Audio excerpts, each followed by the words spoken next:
Leanne here. I'm available. My name is Natalie. Any issues you're having, just drop us a message. We're more than happy to help you. So the Q&A and the chat functionality will work fantastically. Your microphones have been muted, so if you have any questions for us, any questions for the panel, we have a fantastic panel. So if you have any questions for anyone, please just send us a message on chat, send us a message on the Q&A system. We will collate it and we will put the questions over to the panel at the end of the session. So please engage as much as is possible. We are going to put everything we can over to them, and then they'll feed back to you. So I'm not going to make this a very long thing. I think those are the two most important parts of the housekeeping. I'm going to take this opportunity now, though, to introduce our amazing panel of speakers. So starting off our session is going to be Paul Cochrane. He's a freelance journalist who's based in Beirut, where he's lived since 2002. He covers the Middle East and Central Asia for specialized publications and business magazines. Paul's work has been featured in over 60 publications, including Money Laundering Bulletin, Accountancy Futures. He's written a fantastic white paper, which this particular piece, this webinar is based on, and we will make available after the session. So Paul is just an absolute asset. Paul will be followed by Umair. Umair joins us from Deloitte. He's the director in financial advisory services. And he has the responsibility of co-leading the risk and regulatory advisory services in the Middle East region. So he's going to look at FATCA and how it impacts the Middle East specifically, and draw from his knowledge and expertise coming from Deloitte. And then we'll end off the session with John Symington. He's based in South Africa. He's held positions with banking groups. He's been financial planning managers, managing costing. He's been doing trainings all over Africa in relation to FATCA. He has a wealth of knowledge, not only from a South African perspective, but looking broadly. He was recently in Nigeria, Ghana, Kenya. So he's going to look at this. He's going to bring that African flavor to this. So I think this is going to be a really exciting session, looking pan Middle East and Africa. So we're going to start off with Paul, and he's going to look at how, the delays have impacted us globally and what he's found from his white paper. So I'm going to start talking. I'm going to let Paul start. Paul, you want to just welcome everyone. Right, good morning, everybody. Welcome. So I'm first going to give a little description of what is FATCA, and then move into some of my findings around the world. So, as you're probably all aware, that FATCA is for the IRS to repatriate billions of dollars held outside the US by American account holders to evade tax. It was enacted in 2010, and it's essentially an expanded version of the Foreign Bank and Financial Account Form, FBAR. But that was only for $10,000. The big difference with from FBAR is that FATCA relies on individuals to file, and it's on any American account holders above $50,000. FATCA uses a kind of dragnet type of approach to determine any connection to the US that could lead to being a taxpayer. A US citizen born in the US, has a green card, has a relative in the US, a US phone number or zip code would be quite encompassing of what they're looking for, and that's what they expect financial institutions to look for when they're doing their Know Your Customer KYC. So, could the next slide, please?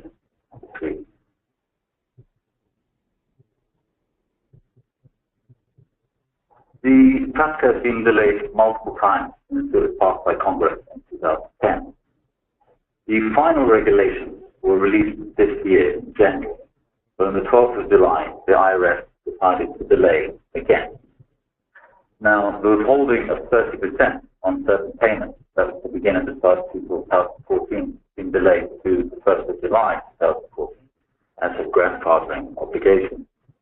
And the deadline for FFI, the Foreign Financial Institution, to establish new account opening procedures has been extended also to July, or the effective date of an FFI agreement. So if that has gone from, say, June the 30th, 2014, it's now 31st of December. Another major change is the reporting on the calendar year for 2013 is not required. That'll be 2014, starting 2015. Next slide, please. So how were the delays received by the financial sector? Well, in general, I found that everyone was very positive, that they were very happy that there was a delay, as there's really a genuine need to get systems up and running for financial institutions to know what to do, for consultancy firms, legal firms, and for everyone else related to get enough time to approach FATCA efficiently. It has also allowed for more budgetary allocation for compliance. And it's allowed everyone really to sort of try and get up to speed. But such delays have sent really mixed signals to the market, to the financial sector, on how prepared they should be. It was nicely summarized by a lawyer who said that it's like giving students a 6-month extension. Those really diligent students would be ready but will keep studying. Less diligent students would take 6 months until they start. And the non-studious students wouldn't start at all, regardless of the extension.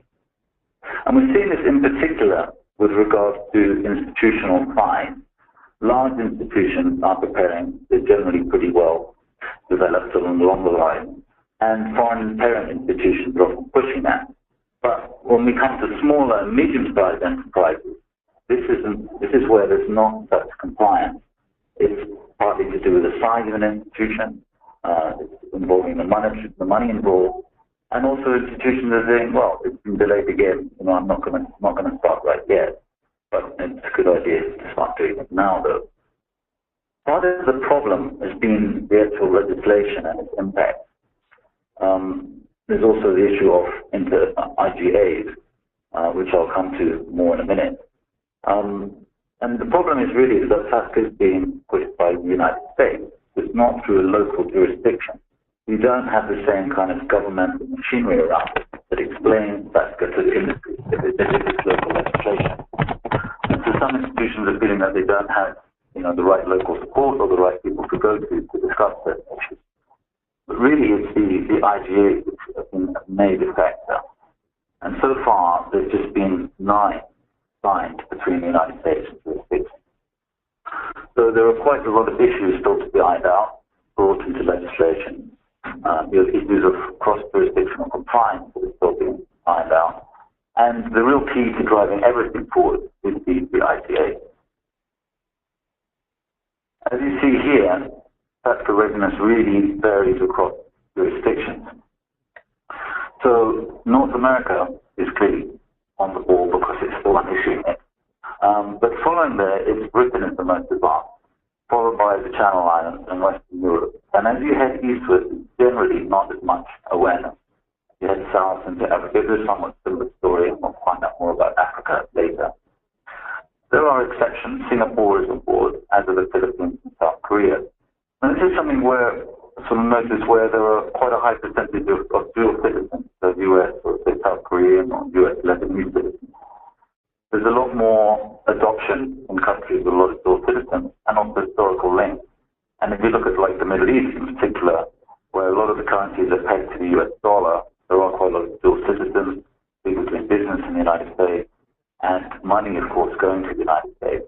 Regulators are a lot more active and involved in implementing FATCA as they are concerned with anti-money laundering and counter-terrorist financing issues, and all these regulations really come together.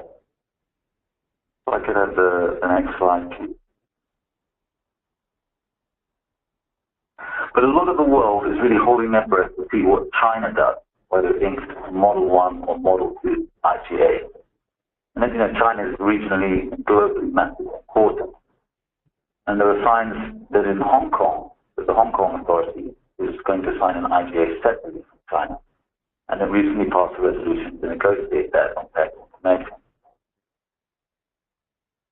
And be a gateway to Chinese banks to the rest of the world.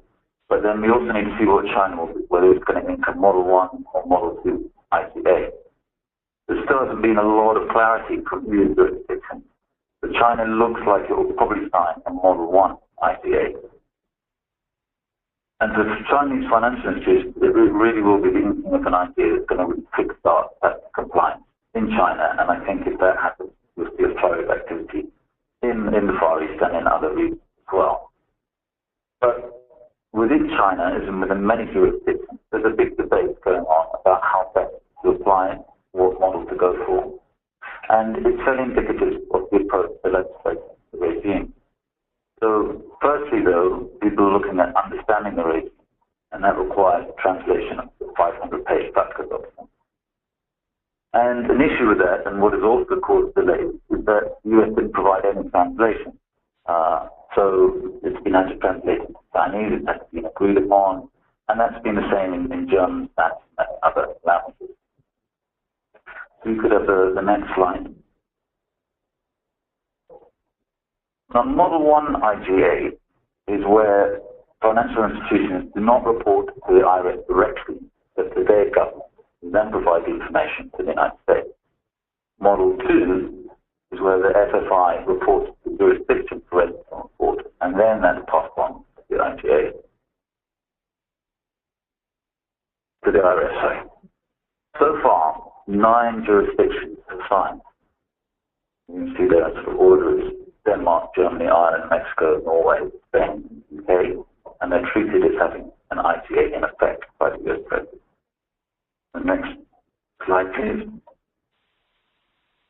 There's 2 countries have gone for the Model 2, Japan and Switzerland. As you see, the Model 1 is far more popular, and as I said, it looks like China will maybe go for Model 1 IGA, which is what a lot of countries or jurisdictions are looking at as a better system for operating. So the Treasury claims that it's engaged with 75 up to 90 jurisdictions that have done IGA, but there's been a very low uptake. And that was considered a major reason for the delay to get more countries on board. But this doesn't mean that the US is not pushing FATCA. One of the Treasury's most of the latest notices essentially stated that if you have an IGA and it's not in effect, the US will treat it as it is, and will list those countries that are far along the process. In May, another notice was issued updating Annex 2 to both the IGA models, which describes entities that can be treated as exempt beneficial owners or deemed compliant FFI. There's been some slight changes here that will have relevance to different jurisdictions. And in August, the IRS FATCA online registration website was finally launched, and that's also supposed to bolster FFI reporting. The next slide, please. But it will be legislative issues once the IGAs are passed. There's rules requiring a lot of hammering out legally. And if you look at Britain, for instance, there are differences between European civil law and US law. I mean, if you take hedge funds, a partnership in the UK is set up as a fund structure, whereas in the US they work as an entity. So, and then there's issues like operating within multiple jurisdictions, which may or may not be FATCA compliant, and so may operate according to a different IGA model. So things can get quite complex, and people are trying to seek clarity on that. Because there's been this kind of assumption that FATCA applies in the same way in every jurisdiction, sort of one size fits all. But that's not the case. I mean, these different jurisdictions and these different laws, and so legislative changes are needed. And this all takes time to implement as well as for people to understand. And if you also look at things like group reporting, that's where it can get quite complicated, and that's not been settled across jurisdictions yet. For instance, if you have a purely British-based group, you would just report to the UK authority. But the reality is that groups are subsidiaries in other jurisdictions, and how that works is still not clear. Each government will want access to the information being reported. So it would seem likely this will mean a bit of a barrier to centralized group reporting to a single tax authority until these things are fully clarified and sorted out. Next slide, please. Reciprocity is a further issue that needs to be clarified now, but this is very much between the United States and other jurisdictions, and this has been also delaying the inking of IGAs. And some countries are saying, well, the US wants this information, we want their information as well on their citizens' accounts. in exchange for providing such data to Washington. I don't think you can see the photo there. I can't present, but it's a picture of some people demonstrating in Canada against FATCA. Because some jurisdictions have raised the reciprocity issue, particularly Russia, China has as well, and there has been a bit of rumbling going on in Canada, as well as in the United States, actually, also criticizing and wondering about the reciprocity issue, as U.S. banks are not going to be keen to give up information about their clients. But the reciprocity issue is complicated in that sense by no other country in the world has the same tax requirement as the United States, going after citizens' tax, even if they're not residents. So while it's very applicable to the United States, no other country asks that. So the reciprocity is not as simple, necessarily straightforward as that, and it'll be up to countries whether they want to demand that. And they would have to put that sort of legislation into demand, seeing what citizens are earning outside. Now, information security concerns is another area not garnered a lot of attention from institutions or in people critiquing or writing about FATCA.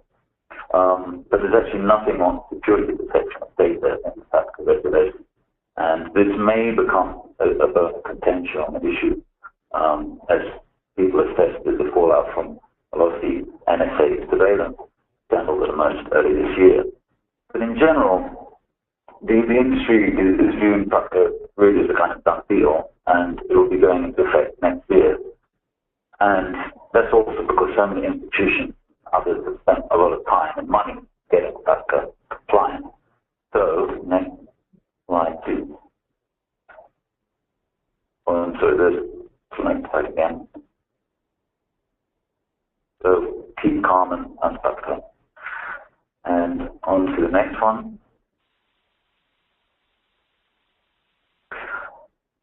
But with FATCA still being discussed in many ways, and the delay done to accommodate growing moves around the world to tackle tax evasion as well. So you have things like sons of FATCA, and this comes into future proofing for institutions as well, thinking about. So some countries are introducing their own sort of FATCA type legislation, or they're talking about this to repatriate tax.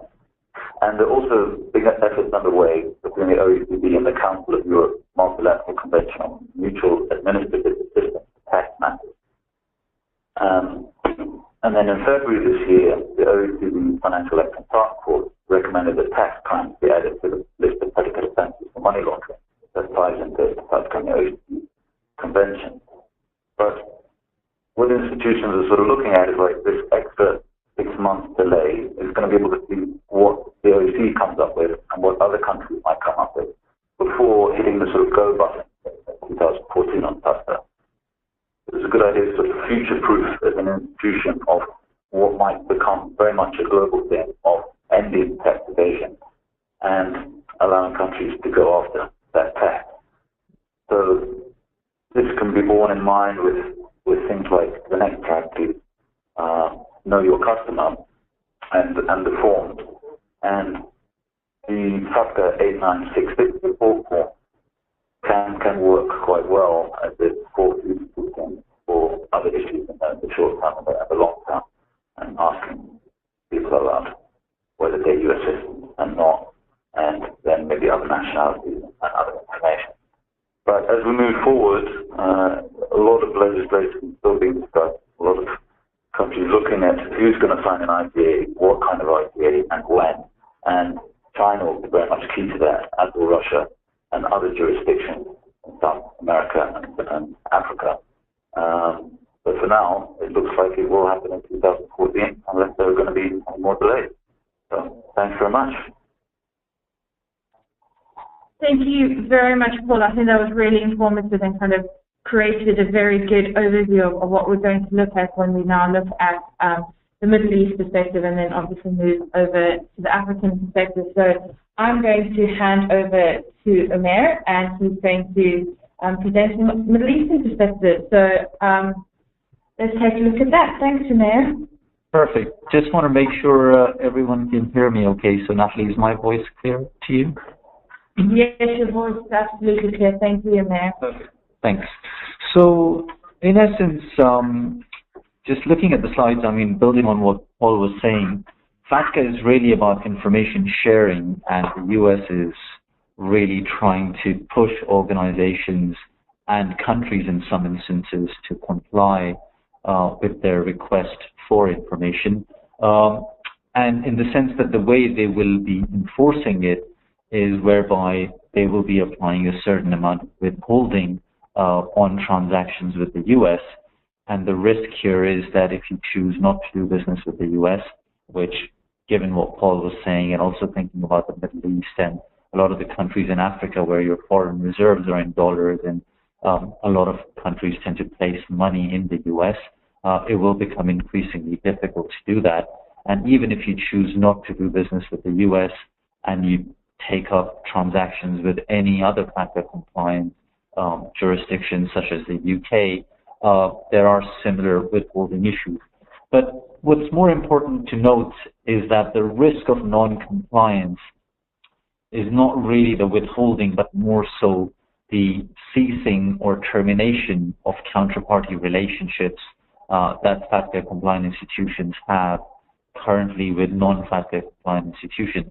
So if your organization chooses not to enter FATCA regime, albeit you may be in a jurisdiction which is not signing an IGA, then the risk that your organization has is that the US banks and other FATCA compliant institutions start to pull out relationships.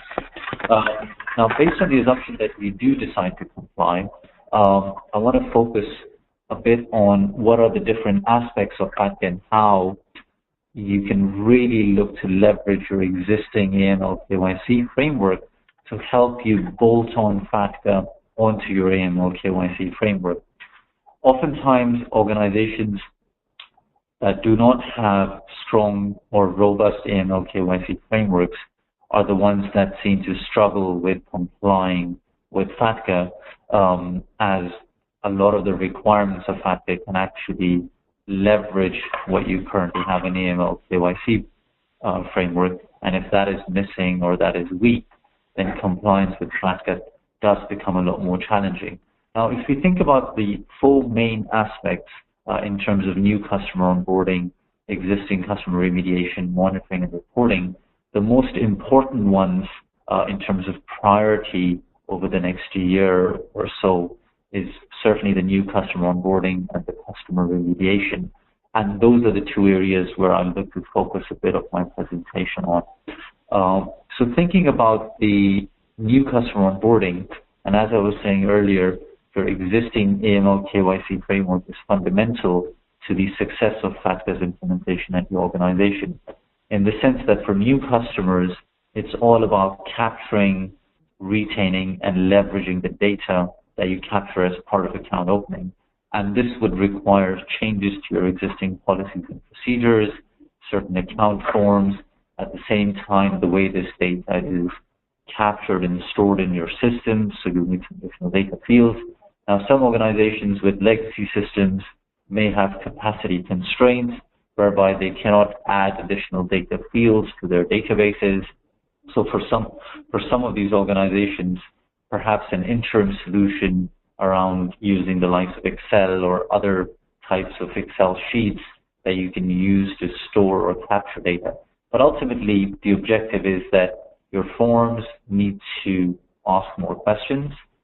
Your policies need to allow for customers, or in the sense, obligate them to share that information with you. And there'll be some changes to the terms and conditions as well. And once you have this data, it needs to end up in some sort of system where you can really look to monitor this data. And then once you have this data in the system and you are monitoring the data, you leverage this data to help you identify US persons on an ongoing basis. So whilst some customers may be US person at the time of account opening, some of them may become a US person in due course or in the future, so you need to have certain alerts and flags in place.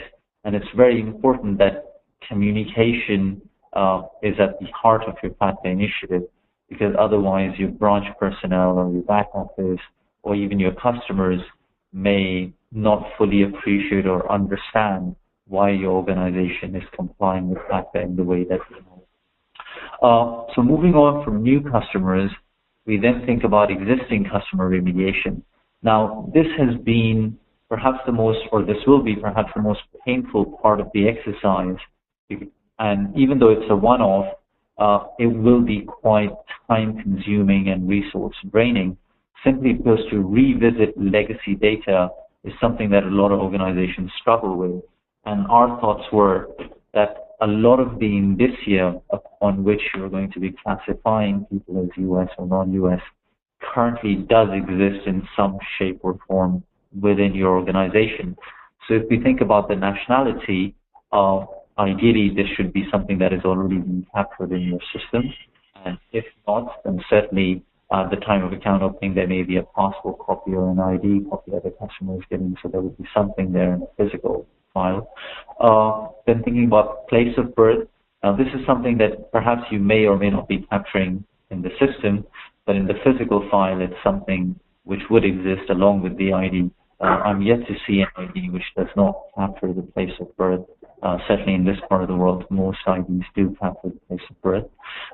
Then the address, again, for most institutions, you would be capturing the address in the system, again, as part of your existing AML local KYC requirements, or to correspond with the customer on an ongoing basis. In relation to power of attorney and hold mail, this is something that is less likely to perhaps be on your system, but definitely you would be having some sort of physical notification or request from the customer for this. And then similarly, payments to and from the U.S., it's something that would be electronically in your system.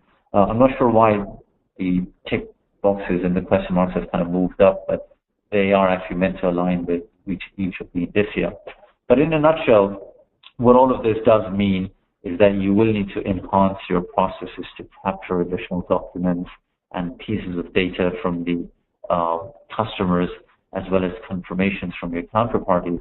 And from a system perspective, you'll certainly need additional data for you to be able to capture the data and keep track of the information as you go along. Now, thinking about some of the challenges that we've seen, we are certainly working with a number of major financial institutions across the region in Middle East and in North Africa. And I was with some of them very recently, and we actually put together a comprehensive list of do's and don'ts that we collectively felt organizations as they look to undertake their FATCA programs. So starting with the FATCA strategy. Now, some people may say that actually it's pretty clear that we will be complying, but what we're trying to say here is that the strategy may not be a one-size-fits-all approach.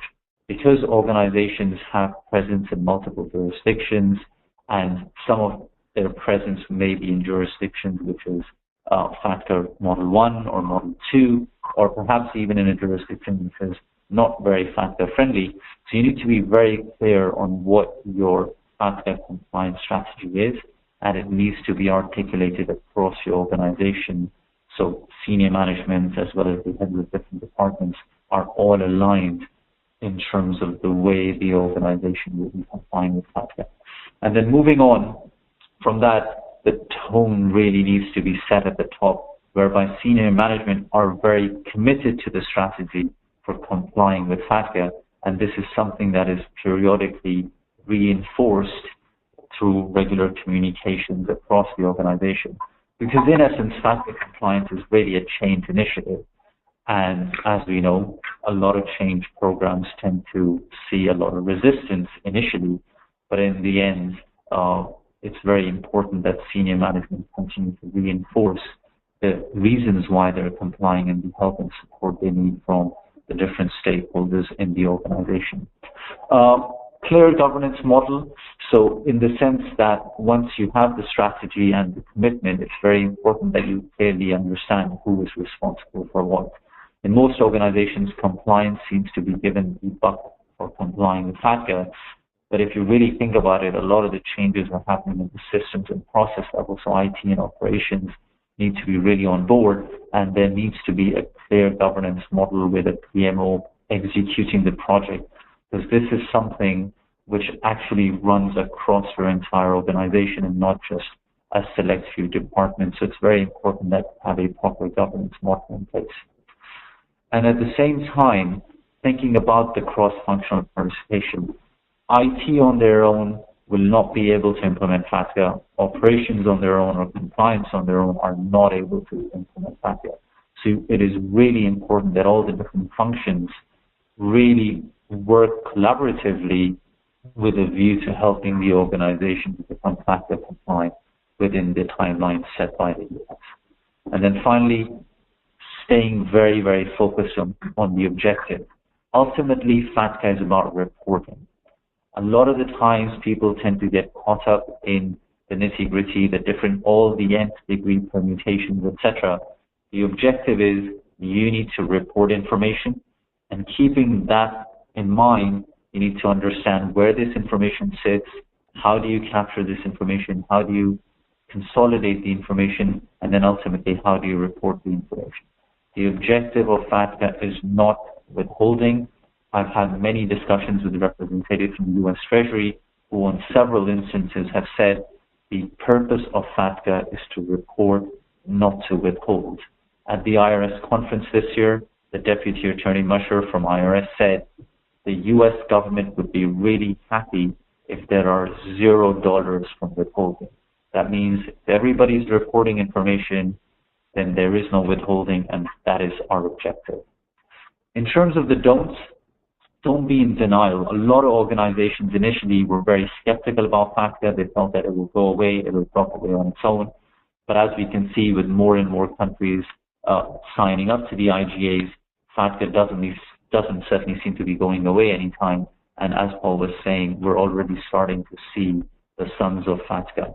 So other countries, depending on how successful the US will, are already contemplating coming out with their own forms of FATCA. Don't be led, and what we're trying to... Yeah? Hi, this is Natalie. I'm sorry to jump in. We've just had a couple of people go. Can you please explain what SBO means, just so that they can find a little bit of context? If you could just explain that to them, we'd really appreciate it. Thank you. Sure. SBO stands for Significant Beneficial Owner, and it is used in the context of corporate customers. So for individual customers, it's the customer who has the account with you. But for corporate entities, you have to look at the people behind the organization. So just as you do due diligence on a corporate customer to find out who the ultimate beneficial owners are, FATCA uses the term significant beneficial owners, which is really ultimate beneficial owners who have greater than 10% ownership in an entity. So that's what the term SBO, or for significant beneficial owner, stands for. Hope that helps. I think that question was raised by Samir, but Natalie, I think that's the definition for the SBO. Fantastic. That's really helpful. Yeah.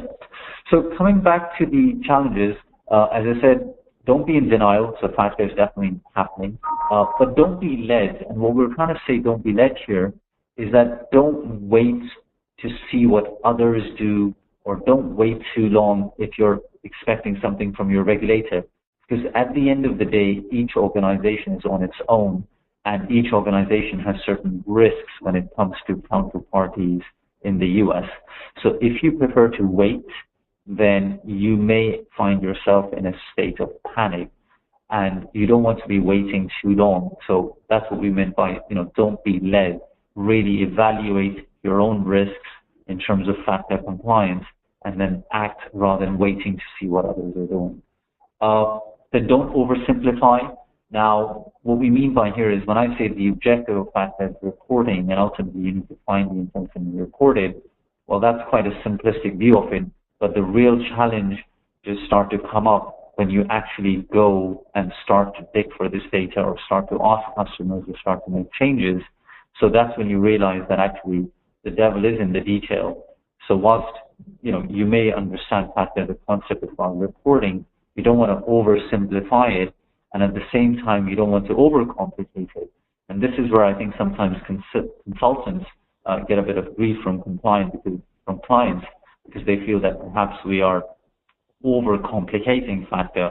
but really the objective is, not to oversimplify it and not to overcomplicate it, but really understand what the essence is and what the regulations mean, and specifically what do they mean for your organization.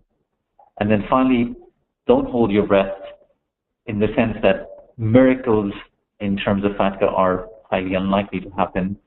You have the dates in front of you, you know what needs to happen, and let's just see how things pan out in terms of other countries coming on to their own versions of FATCA. And just to sum up everything, as I was saying, FATCA is a lot about the system and process changes. So any process change is really as good as its implementation. So it's very important that you have accountability in terms of people and them complying with the process. Because you may have a very good process at the head office level, but if your branch operations or other stakeholders in other jurisdictions aren't complying with the process, then in essence you're not doing what you are required to do from a FATCA perspective. Similarly, the data quality and data integrity issues, a lot of banks are starting to think about doing wholesale data remediation, not just for FATCA purposes, but in general for AML KYC purposes, because they understand that they have a lot of legacy data quality, data integrity issues where customer data is really not up to date. And seeing all the penalties that financial institutions across the world have had from different regulators around AML data, it's not a bad time to think about doing a full-scale data remediation that encapsulates FATCA and some of the other AML issues. And finally, please do think about strategic solutions, not just tactical ones, because as we're already starting to see, other countries may come up with their own versions of FATCA. So you don't want to just do an exercise keeping the US in mind and forgetting about some of the other countries. So to give you an example, you may ask your customer, are you a US citizen? But that's a very tactical US FATCA-centric question. You may want to think about just capturing all multiple nationalities. Therefore, if Britain or Germany or any other country was to come out with their own FATCA in terms of report to us information about British citizens, you've already captured that. So do think through your solutions before you start to implement them. And with that, I think that brings me to the end of my section. Fantastic. Thank you so very much, Umair. And we've had some really good questions on the back of your session, so we're going to put that to you at the end. So if anyone has any questions for Umair, for John, or for Paul, please definitely continue to send them to us in the Q&A. We will put it to the speakers at the end of the session.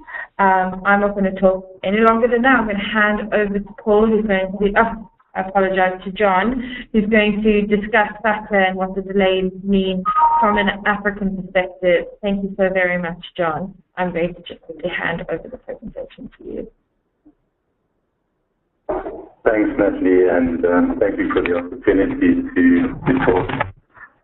I'll cover the FATCA and the timeline relating to changes that have been made, with perhaps some focus on the compliance aspects of FATCA.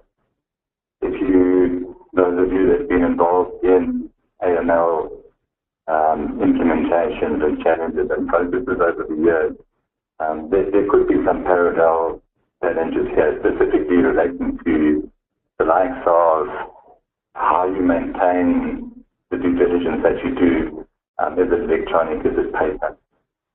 In terms of FATCA, it's essentially, to put it informally, it's the IRS, the United States authority approach towards knowing their citizens and where they keep their money.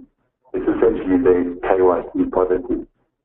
They want to know who's using foreign accounts and investment vehicles that may not be visible within their current framework. I guess a little bit tongue-in-cheek,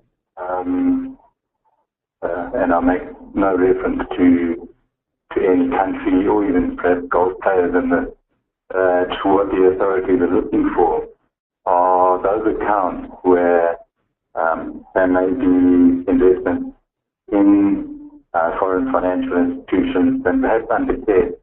And there will be two broad categories of people or entities in that.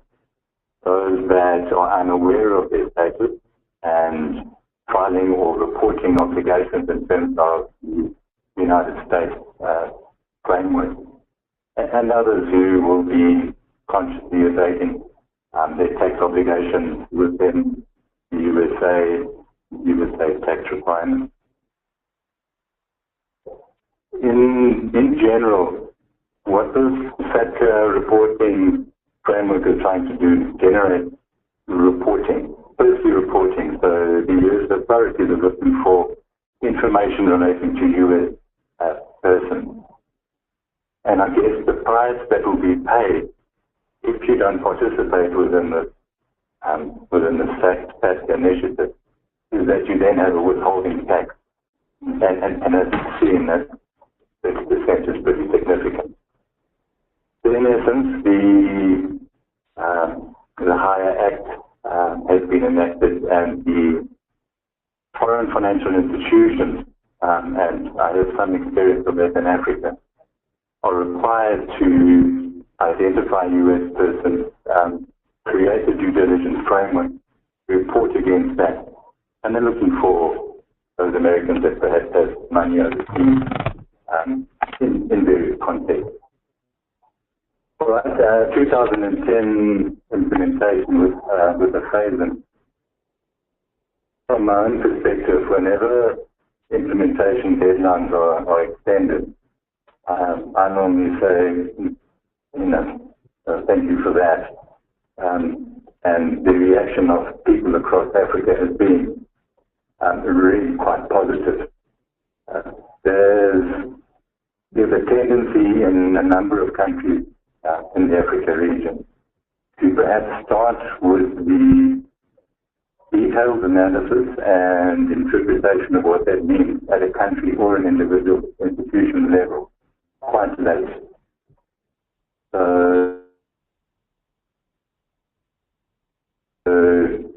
I guess in quite a few countries, the ball only got rolling in any significant way towards the middle of the year.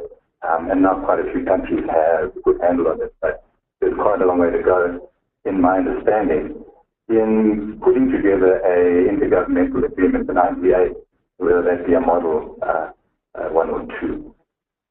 All right, the objective of this thing is tax transparency, and I guess the question, this is a fairly strategic thing, the question would be, what will the world look like in 2020? There's opportunity for reciprocal arrangements. There's opportunity for countries to introduce their own FATCA equivalent. And I guess there's no harm in, as organizations and I suppose countries, look at how this should be implemented. What would be best, not just for now and the deadline in the middle of next year. How's that going to play out over 7, 10 years? 6 months delay in respect of a number of the requirements, so that notice 201C43 introduced that Andrew's talking about today. Effectively, all it does is postpone by some 6 months quite a few of the requirements relating to registration, and then withholding and the due diligence requirements. It's not unusual. Will there be another delay? I wouldn't count on it. If organizations are gearing up for this, perhaps there will be one, but there's some need for clarification in respect to certain requirements, and you could make a case to say that there would be benefit in this, but no indications as far as I'm aware. In terms of what FATCA does, very briefly, foreign financial institutions, FFI, will be impacted one way or another. And they'll be making a decision, do you participate or not? Essentially what's happening is that if the country does not enter into an intergovernmental agreement, foreign financial institutions themselves must make the decision to participate or not. And that will be heavily impacted by the legal framework within each country. So a particular country in Africa may have privacy laws and other challenges which mean that they can't share information across borders. It then is really quite important for them to understand whether the authorities are entering into the agreement or not. For us, so they must identify U.S. citizens. You'll be doing that electronically or on paper, accessing files. In respect of equivalent type due diligence processes and anti-money laundering is probably the best one.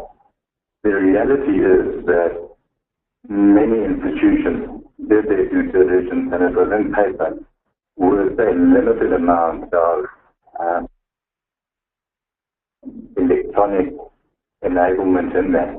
And I guess the question will be asked there as well, what should organizations gear up for?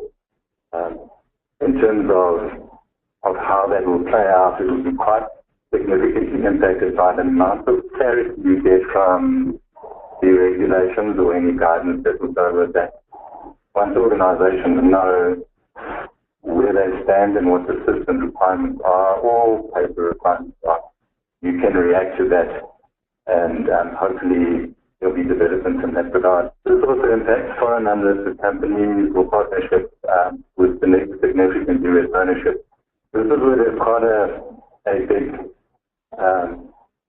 gap between the traditional AML, anti-money laundering, due diligence, and FATCA requirements. In terms of AML, the international standard guides you towards identifying U.S. ownership of these types of vehicles, where there's 25% ownership or control.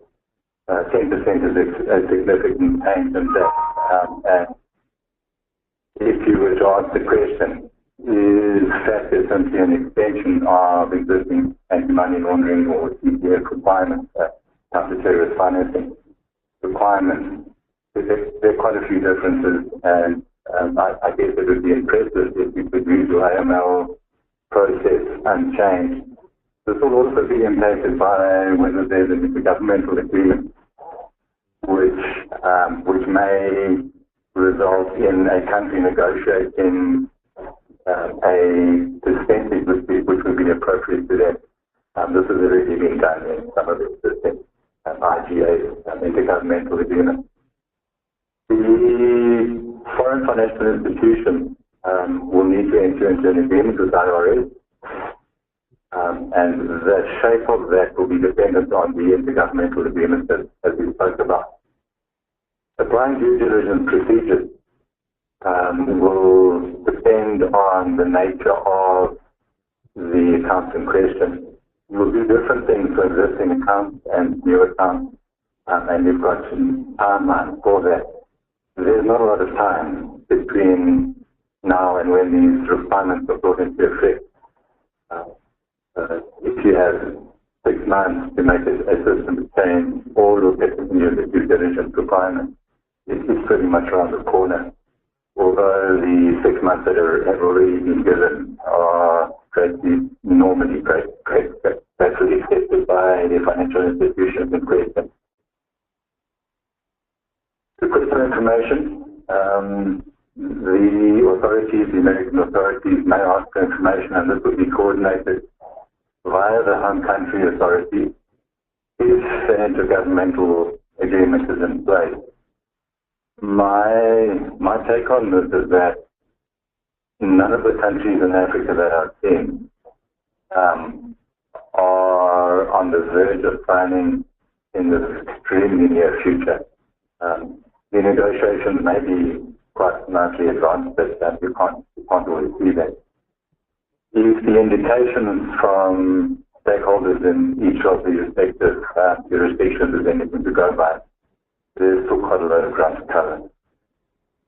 First, it's worth mentioning that in FATCA, you've got a real possibility of creating a two-tier financial system with large banks that can comply, and specifically by the deadlines that have been imposed, effectively a large component of the due diligence and compliance requirements will come into effect in the middle of next year. And then others that can't, for various reasons. Perhaps the country response is not where it needs to be. All the organizations aren't in a position to make decisions to become compliant.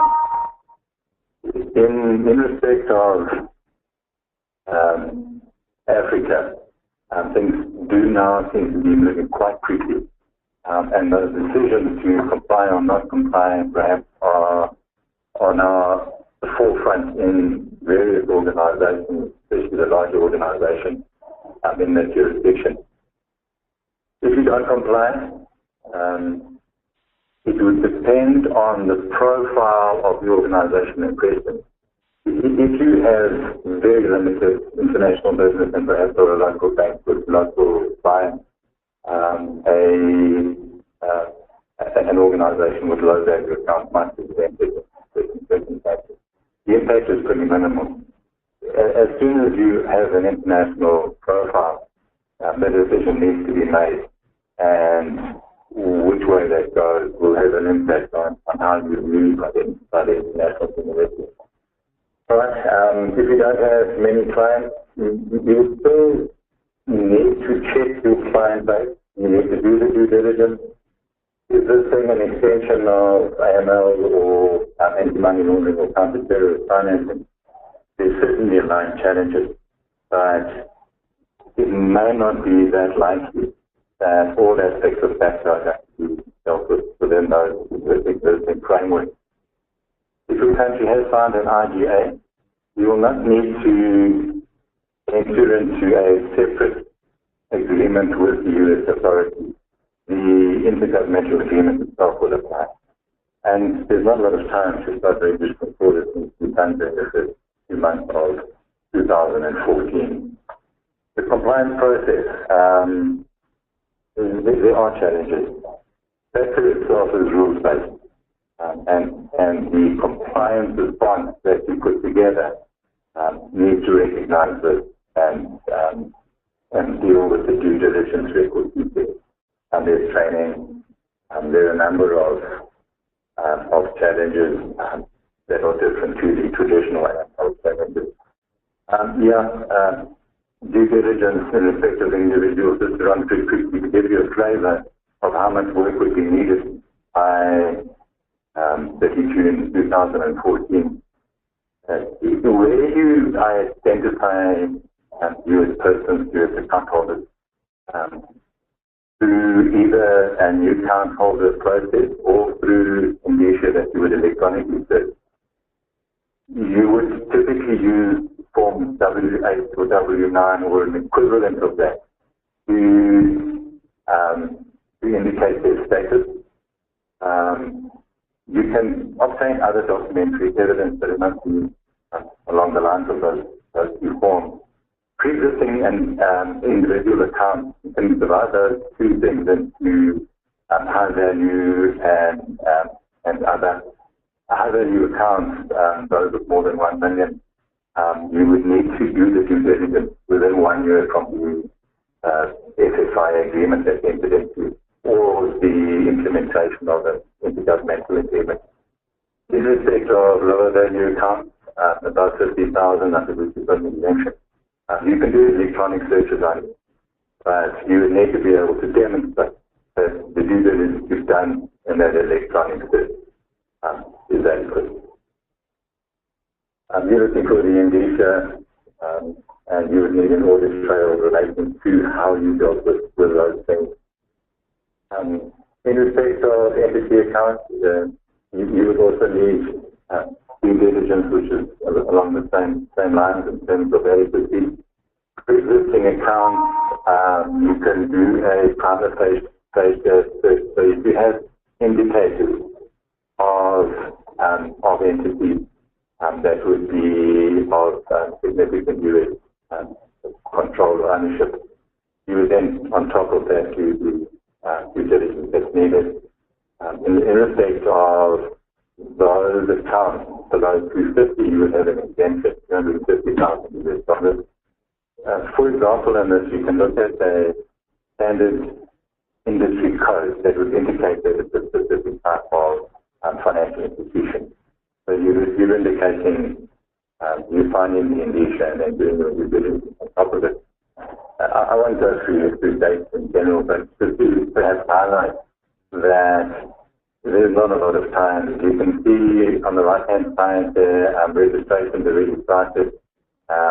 First quarter of next year, you need to do the finalized registration.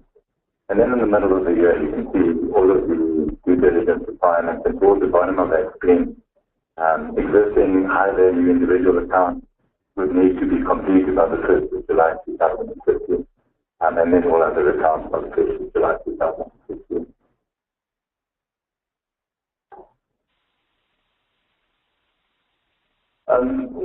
You've already heard some of the questions you need to answer in terms of how you would deal with it in a project in a structured manner within an organization.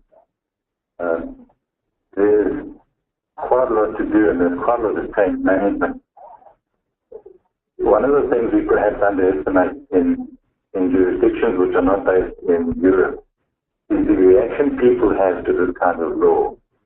For example, you can receive reactions like there's yet another due diligence requirement being imposed by us, by other countries, which perhaps this takes some time to appreciate the underlying strategy or objective of, and perhaps there's always opportunity to manage that at a country level as well as an individual organization level. There are a couple of questions. Do you have all the data? Where is it kept? How often is this stuff reviewed? If you look back at other due diligence regimes that were required, data quality plays an enormous role in this. Do you have different systems with different data standards? And then within each of those systems, can you do the necessary system searches and come up with reliable results? Will the data change over time? Definitely. Obviously, FATCA is anything but a one-off event. You have an existing client base which, if there are changes in circumstances, the systems need to be geared to be able to identify that. In terms of the laws and regulations, the experience and all sorts of jurisdictions is that this changes over time, so whatever framework we put in place, that's going to need to change as well. The program will cover the due diligence, the reporting, the training, the data management systems requirements, and any changes to systems involve quite a lot of lead time, and then you'll have certain embargoes on when you can change and when you can't change. So there's verification from a process and systems point of view. Perhaps a few questions in summary. Where is all this going and what is the end game? So, especially in Africa, I find these questions quite useful. If you're talking to a range of stakeholders, it might be the revenue authorities, regulators, and financial institutions themselves. Understanding what will happen over a period of time, whether it's FATCA only or other due diligence requirements in general, it's quite useful to be able to map forward what might be anticipated over a number of years and sometimes a longer term view. Guide people towards accepting certain international realities in a behavioral change opportunity. And I guess you now have law that has international relevance. What will international governance look like next year, the year after, and where is it going? If you have this kind of regime, and I know it's taxes involved so many more role players than that, what other regulatory requirements will this kind of regime stand into? So tax now is to be a number of governance issues across various borders, different types of law or policy objectives. And again, perhaps just in closing, what will the world look like in 2020? Further out, my experience is that perhaps when these kinds of things happen, the outlook forward is sometimes not far out enough. And thank you.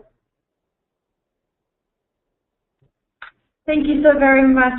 I think that was really, really insightful, and it did really paint a really good picture of what Africa can look at. And I think it's broader than Africa. I think, FATCA obviously impacts everyone, and I think that was really, really insightful. And I know that you have quite a hard stop, John. So I'm just going to ask you the one question, and then I know you need to go, and we'll email over the rest of the questions, and we'll provide them in the post-event cards that will be made available in the next 2 weeks. Obviously, FATCA is a very interesting topic, and we've had innumerable questions so far. So one of the really interesting ones that I would like maybe the panel to discuss, and we'll start with John, because I do know he needs to go, and then we'll move over to Umair, is how does FATCA impact sanctioned countries, for example, Sudan, where clients have dual nationality? A lot of them have American citizenship, but they are sanctioned as well. How is that going to work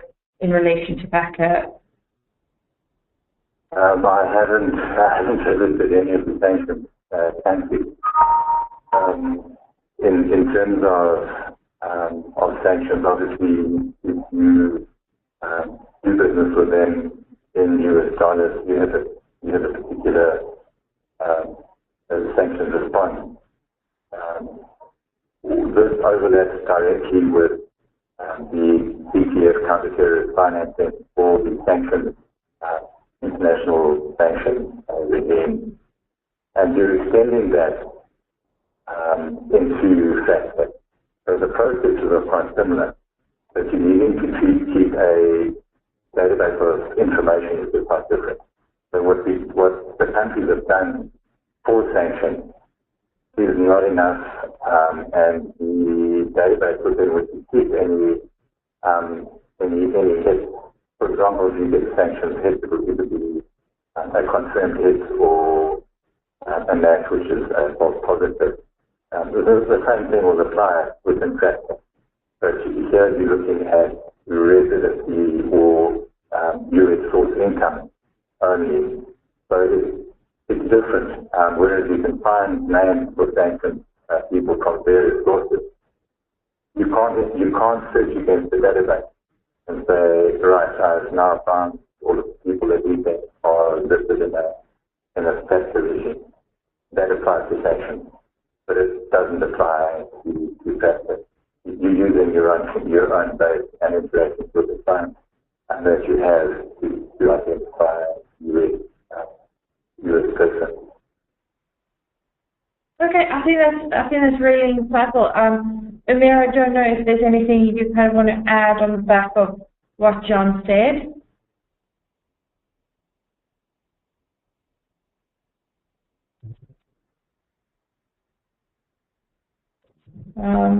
Sorry, Umair, are you having some technical issues maybe? We can't seem to hear you.